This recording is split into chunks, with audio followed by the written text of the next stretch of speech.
Welcome back to my channel পূজার lifestyle. সবাই কেমন আছো? আশা করি খুব ভালো আছো। আমিও ভালো আছি, বাট আজকে হাত পাটা বড্ড ম্যাচ করছে, জানি না কেন। মানে হাত পা প্রচণ্ড ব্যথা করছে, ভালো লাগছে না আমার ঠিক। তাও ব্লগ তো করতে হবে, ব্লগ করা রয়েছে। আবার আগে থেকেই বলছি, এই ব্লগটাও কিন্তু 2-3 দিন আগের ব্লগ, আর এটাও আগের দিনও বলেছি আমি, এখনও তাই বলবো। তোমরা কন্ট্রোভার্সিয়াল ভিডিওই পছন্দ করো, কিন্তু দেখো আমরা যখন রাস্তায় চলি আমাদের নিজস্ব একটা লজ্জা লাগে, বিশেষ করে কন্ট্রোভার্সিয়াল ভিডিও করতে ভালো লাগে না, কারণ ওই নানান লোকের ইচ্ছা সত্যি বসে না। হ্যাঁ, যখন দেখি আমাকে নিয়ে খাটা হচ্ছে, আমাকে নিয়ে কিছু বলা হচ্ছে, আমি তখনই রিপ্লাই করি, তার আগে কিন্তু আমি কখনো করি না। সো আমার কন্ট্রোভার্সিয়াল ভিডিও আমি এখন আপাতত দিচ্ছি না। হ্যাঁ, যখন দেবো তোমরা ভুরি ভিউজ দিতে চলে এসো, কোনো চাপ নেই।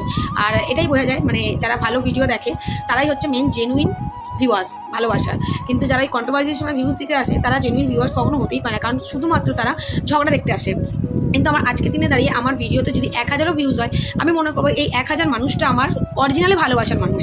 তারা অরিজিনালি মন থেকে চায় যে আমি কন্ট্রোভার্সি না করে ভালো ব্লগ দেখি, তারা 1000 মানুষ। কিন্তু যখন কন্ট্রোভার্সিয়াল ভিডিও করে 5000-6000 ভিউ খায়, তখন ওখানেই বোঝা যায় যে বাকি 4000 মানুষরা চায়, মানে 5000 ভিউ খেলে 4000 মানুষ চায় যে আমি কন্ট্রোভার্সি করি, আমি কন্ট্রোভার্সি ভিডিও দিই, তারা দেখতে আসবে। কিন্তু তার মাঝখানে কিন্তু 1000 মানুষটাই চায় যে আমি কন্ট্রোভার্সি ভিডিও না করি। তো যাই হোক, এতে কী বলতো, এতে কিছু নেই, তোমাদের রুচি। আর তোমরা যদি নিজেরা ভিউয়ার্সরা ঠিক না হও, তাহলে এই ইউটিউব কেন কোনো দিনই কোনো জায়গা নোংরা থেকে পরিষ্কার হতে পারবে না। কারণ তোমরা যদি নোংরাটাই বেশি দেখো, তাহলে মানুষ নোংরাটাই দেখাবে, কমনলি না। আর তোমরা যদি ভালোটা দেখো, তখন কিন্তু মানুষ ভালোটা দেখানোরই চেষ্টা করবে। তো তোমরা নোংরা যেহেতু তোমাদের রুচিবোধটাই সেটা, তাই জন্য তোমরা নোংরাগুলোই দেখো। এদিকে বলো ভালো লাগে না, এরকম করো কেন, কিন্তু তোমরা নোংরাটাই দেখো, এটা আমি বরাবরই জানি। কিন্তু তারপরে আমার ভালো লাগে না গো দিতে, কারণ আমার একটা ফ্যামিলি আছে। আর ইউটিউবটা এমনই একটা মানে প্ল্যাটফর্ম না, যেখানে দাঁড়িয়ে সবাই সবাইকে দেখে, সবাই সবাইকে চেনে। তো সে জায়গা থেকে না ভীষণ খারাপ লাগে যখন কেউ বলে না যে তুমি কি কন্ট্রোভার্সি ভিডিও করো। খুব বাজে লাগে, আমার শুনতে খুব বাজে লাগে, বিশ্বাস করো।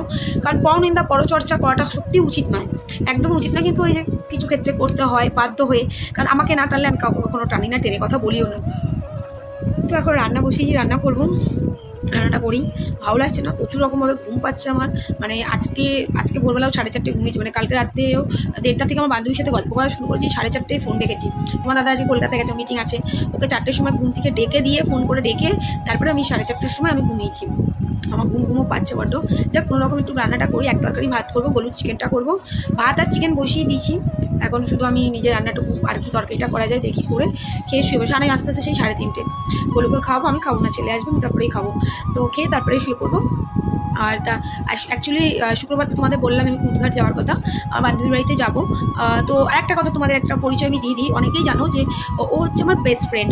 হ্যাঁ, আমি এখানে আগেও বলেছিলাম, আমি আবারও বলছি, হ্যাঁ অবভিয়াসলি ও আমার বেস্ট ফ্রেন্ড। কিন্তু অ্যাকচুয়াল ও কিন্তু আমার মায়ের ছোটো মামার মেয়ে, মানে আমার মামার মেয়ে হয়, কিন্তু ও অ্যাকচুয়াল মানে ছোটো মামার মেয়ে হয়।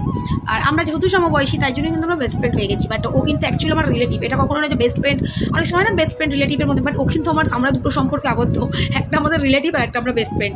তো আমরা রিলেটিভের চেয়ে আমরা বেস্ট ফ্রেন্ডের সম্পর্কটা একটু বেশি রেখে দিয়েছি। তো যাই হোক, কুদঘাট যাচ্ছি, আর 14 তারিখও যাচ্ছি কলকাতায়। 14 তারিখ কবে যাবো তোমাদের অবশ্যই আমি লাইভের মধ্যে জানিয়ে দেবো।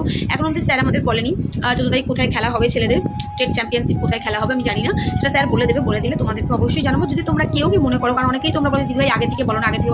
তো এই প্ল্যানটা যেহেতু আগে থেকে আছে, তাই তোমাদের আগে থেকে বললাম। যদি মনে করো কারো দেখা করার ইচ্ছে আছে, অবশ্যই এসো, আমার ভালোবাসার মানুষদের আমি অবশ্যই দেখা করবো। হ্যাঁ দেখো, ছেলে ওখানে খেলবে, যেহেতু আমি ওখান থেকে তো বেরিয়ে যেতে পারবো না, বাট ওখানেই আমি থাকবো। তোমরা যদি আসো, অবশ্যই তোমাদের সাথে আমার দেখা হয়ে যাবে।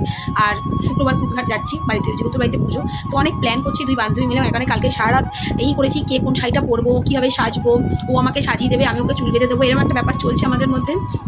আর মানে কি বলবো, পুজোর ঠাকুরের গুছান গাছান একটা ব্যাপার। এমনকি কী রিলস বানাবো, আমরা সেই রিলসগুলোর গানগুলো সিলেক্ট করে রাখছি, কারণ কাজের মধ্যে দুজনেই ব্যস্ত থাকবো, রিলস তখন বাচ্চার সময় পাবো না। কাল রাতে শুয়ে দুজন মিলে 2টো ফোন নিয়ে বসে বসে এই কাণ্ড করেছি, মানে এইরকমই করি আমরা, পাগল। যাই হোক, তো যাই না, তোমাদের এই ভিডিও তো ভালো লাগবে না। তো ঠিক আছে, তোমরা তোমাদের রুচির প্রমাণ দাও, আর আমি যতক্ষণ পারবো আমি এরকম ব্লগ দেবো। হ্যাঁ, যখন মনে হবে আমার বলা উচিত আমি অবশ্যই বলবো। আমি কিন্তু এটা বলছি না যে আমি কন্ট্রোভার্সি করবো না, বা আমি কোনো কথা বলবো না, অবশ্যই বলবো। অন্যায় যখন দেখবো প্রতিবাদ তো করবোই। বাট হ্যাঁ, দেখছি অনেক কিছুই দেখছি, বাট থাক না, আমার একবার রোজ খুঁটে আমার বলতে ইচ্ছে করে না, একবারে বলবো, আবার একবারে ঝর্ণা হবো। আপাতত এইভাবেই আমি চলবো। তো চলো পুরো ব্লগটা দেখতে থাকো। আবার বলছি, এই ব্লগটা কিন্তু 2-3 দিন আগের ব্লগ, ঠিক আছে? দেখে নাও, কেমন লাগলো অবশ্যই জানিও। তো এই যে সকালবেলা গরুর বিস্কুটটা ভিজেছি, অ্যাকচুয়ালি ওই ক্রিম কেকার বিস্কুটটা শেষ হয়ে গেছে, আমার একদম খেয়াল ছিল না। তো আপাতত এই ব্রিটানিয়াটাই দিলাম। আর এদিকে বসিয়ে দিয়েছি ভাত রান্না হবে। আর এবার এদিকে আমি আমার আগের দিনের ভাত রয়ে গেছে জানো তো ওই ভাতে আর ভাত মিলাবো না, ওই জন্য ভাবলাম দেখো পেঁয়াজ আলু এই যে ভাত রয়েছে এগুলো দিয়ে আমি একটু ভাত ভাজা করে খাবো। তো চলো তোমাদের সাথে আমি একটু শেয়ার করে নিই যে ডিম ঝুড়ো করে নিয়েছি। করে এবার ভাতের ঝুড়ো কীভাবে করতে হয় তোমরা মানে ভাত ভাজা কীভাবে করতে হয় তোমরা নিশ্চয়ই জানো। হ্যাঁ, আমিও সেটাই করবো। চলো তোমাদের সাথে দেখিয়ে নিই। কাঁচা লঙ্কা পেঁয়াজ কেটে নিয়েছি, আর এদিকে কুমড়ো কেটে নিয়েছি গরুর তরকারির জন্য। আর এই দেখো বলতে আমি ভাত ভাজা করেও নিয়েছি, দেখানোটা আর হলো না কারণ ক্যামেরা ধরে খুব অসুবিধা হয়ে যায়। তো এই দেখো ডিম আলু পেঁয়াজ দিয়ে ভাতটা ভেজে নিয়েছি সুন্দর করে, আমার বেশ খেতে ভালোই লাগে। সকালে ভাত ভাজা করে ছেলেকে ওই যে খাচ্ছে, টেবিলে বসে ওই যে খাচ্ছে ও। আর এই যে আমি এখানে নিয়ে নিয়েছি। এবার আমিও ফটাফট ভাত ভাজাটা খেয়ে নিই। তোমরা এরকম কে ভাত ভাজা খেতে ভালোবাসো অবশ্যই কিন্তু আমাকে জানিও কমেন্টসে। আমি তো ভীষণ ভালোবাসি আলু পেঁয়াজ ডিম দিয়ে করে খেতে। আমি এতে তাই দিয়ে করেছি, দেখতেই পাচ্ছ দেখো এই যে। তো ওকে দিলে কারণ ভাতগুলো একটু খেয়ে দেবো বলো। তো ভাত যখন এক্সট্রা ছেলে খেয়েছিলো ছেলেকেও খাই দিলাম। আমি ওকে সকালে বলি যখন বিস্কুট খাই বলবো তো বিস্কুট দিয়ে দিয়েছি। চলো এবার আমি খেয়ে নিই, ঠিক আছে। এমনি সবই ঠিকঠাক আছে, শুধু একটু আমার মনে হচ্ছে যে তেলটা একটু বেশি হয়ে গেছে। যাক, তেল বেশি আমার স্বভাব হয়ে গেছে তেল বেশি দিয়ে খাওয়া। মুখের মধ্যে ঢুকিয়ে নিয়ে তোমাদের সাথে কথা বলছি। তো এই যে ডিম ভুজিয়া করে নিয়েছিলাম, আগে তো দেখিয়েছিলাম তোমাদের। এই যে চলো খেয়ে নিই। এই অবধি এই মশলাগুলো কাটা অবধি দেখিয়েছিলাম সয়াবিন রান্না করছি। বাকি তো তোমরা লাইভে ছিলে, তোমরা লাইভে দেখেই নিয়েছিলে সেদিনকে সয়াবিন রান্না করছিলাম তোমাদের সাথে লাইভে কথা বলতে তাই ব্লগটা কিন্তু আর নেওয়া হয়নি। এই যে পেঁয়াজ আদা রসুন টমেটো সব নিয়ে নিয়েছি, পেস্ট করে সয়াবিনটা রান্না করছি। বাকি তো তোমরা লাইভে দেখে নিয়েছো। তো এখন দুপুরে খাওয়া দাওয়া হবে। তো তোমরা দেখছিলে সয়াবিন বললাম না, আমি শুধু সয়াবিন রান্না করবো, তারপরে আবার কত রান্না খাওয়ার হয়ে যাবে তাই দেখাচ্ছি। কারণ জানি তো মা তরকারিগুলো মা পাঠাবে, ওই জন্য আমি শুধু সয়াবিন করে নিয়েছি। তো চলো তোমাদেরকে দেখিয়ে দিই আজকে দুপুরে কী খাচ্ছি। এই যে ভাত প্লেটে বেড়ে নিয়েছি। আর এই যে আমি সয়াবিনের তরকারিটা আমি বানিয়েছিলাম, তোমরা তো দেখেছিলে। এই যে কাতলা মাছ, এই যে লোটে মাছের তরকারি। তাহলে বলো এতগুলো পদ দিয়ে খেতে হবে, এই যে তো 3টে পদ।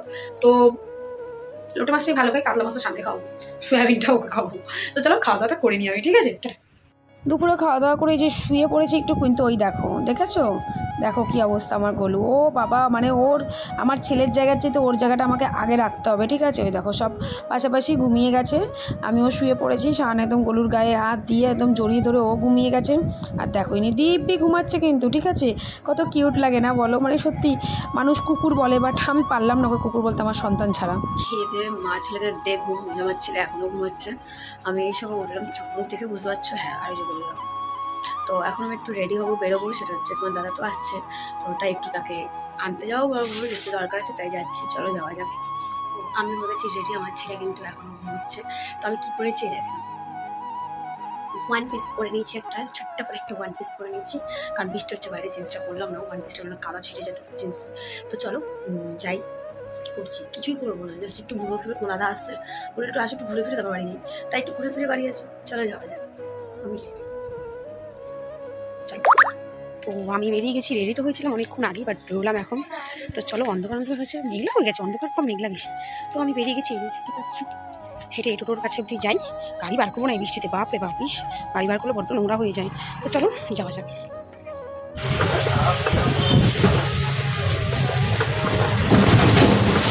এই যে তোমার দাদার সাথে দেখা হয়ে গেছে, দেখতেই পাচ্ছ। হ্যাঁ, আমরা এখানে একটু জিনিসপত্র কেনাকাটি করতে এসেছি। তোমাদের তো দেখিয়েছিলাম লাইভের মধ্যে একটা তেলের পট, তারপরে নুনদানি, এগুলো আমি কিনছিলাম। তো এগুলোই আমি আরও মিলে কিনছিলাম। তারপর একটা ছুরি ফুরি কেনা হলো। তো দুজন মিলে কেনাকাটিই করছি। হ্যাঁ,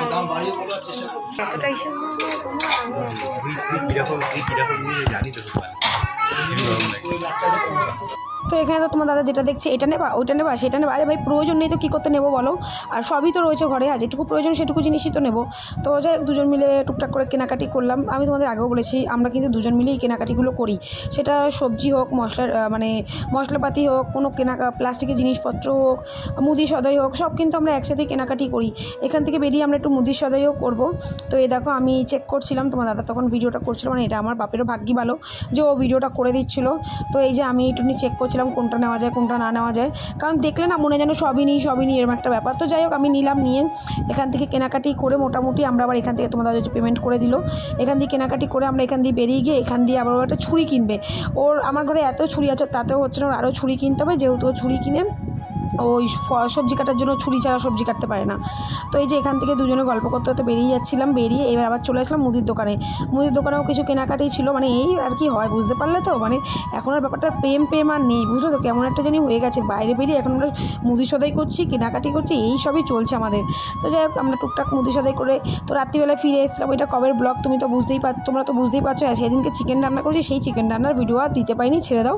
হ্যাঁ, কিন্তু এমনি ভিডিও তোমাদেরকে দিয়েছি, পুরোটাই বুঝতে পারবে। এই যে হাত পুরো ভারী হয়ে গেছে, আমি কোনো ব্যাগও নিয়ে আসিনি, বিস্কুট কোল্ড ড্রিঙ্কস নিয়েছি, তো হাত পুরো আমার ব্যথা হয়ে গেছে। এই দেখো এই পেঁপেটা আমার শ্বশুরবাড়ি থেকে পাঠিয়েছে, ওদের শুভদের গাছের পেঁপে মা পাঠিয়েছে, কারণ আমার গলু তো খায়, ওই জন্য মা পেঁপেটা পাঠিয়ে দিয়েছে। এই দেখো মশলাপাতি কিছু মশলা কেনার ছিল, সেগুলো কিনলাম, সার্ফ, তারপরে তোমার এই একটা নেল পালিশ, তোমার দাদা করে চরণ একটা নেল পালিশ কিনে দেবো, একটা নেল পালিশ কিনে দিল।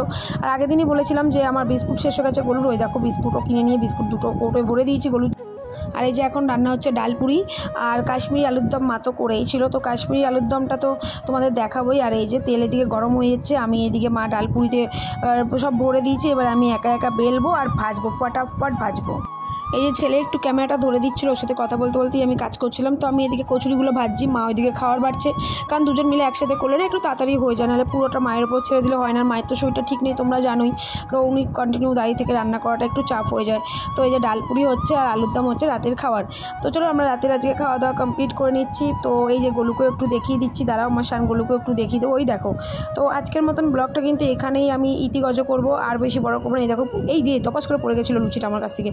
তো চলো আমরা এই ডালপুরি করেছি, আর এই যে আলুর দম, কাশ্মীরি আলুর দম, নিরামিষ আলুর দম তোমাদের দেখিয়ে দিলাম, যেহেতু সোমবার নিরামিষ খাই।